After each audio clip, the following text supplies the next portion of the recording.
এই যে ইউটিউব দাদু, দেখতে পাচ্ছি আমার ভিডিওয়ে লাইকস আসছে অজস্র, কিন্তু তুমি ভিউজটা কমাচ্ছ কেন? ঠিক করে বলো দাদু, কি করেছো? কি করেছো তোমায় বলতেই হবে। আমার ভিডিওতে এত লাইকস আর ভিউজ এত কম কেন? আগে তো আমি এটা দেখিনি।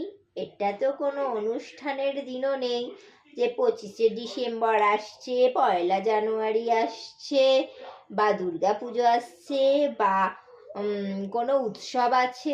এখন তো কিছু নেই।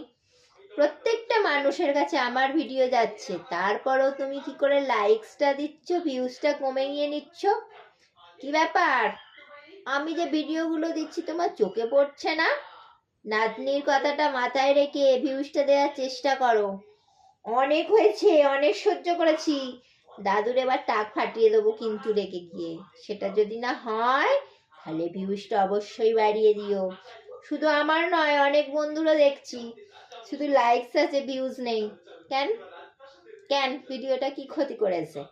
হ্যাঁ, না কোনো কপিরাইট, না কোনো কিছু, কিন্তু ভিউজটা তুমি কেন দড়ি দিয়ে টেনে রেখেছো?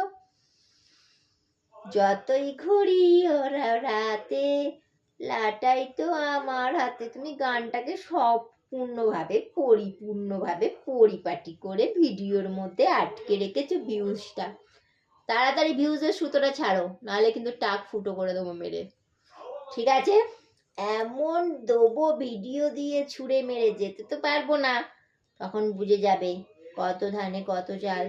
আমার মতো অনেক ভিডিও ওরকম হচ্ছে, শুধু লাইক আসছে, কমেন্ট আসছে, কিন্তু ভিউজ ডাউন। ভিউজটা কিন্তু তোমার হাতে, লাটায় সুতো তাড়াতাড়ি ছাড়ো। আমি আজকে বলেছি, অজস্র বন্ধু তোমাকে কালকে বলবে। সেই কথাটা যাতে না শুনতে হয়, তাহলে তাড়াতাড়ি কাজটা করে ফেলো। আর একটা কথা, প্রত্যেক দিন কিন্তু আমরা আমাদের মতো করে ভিডিও দিচ্ছি, ভিউজটা দেওয়ার কর্তব্য তোমার। সেটা যদি না তুমি পালন করো, তাহলে দাদু কিসের হলে?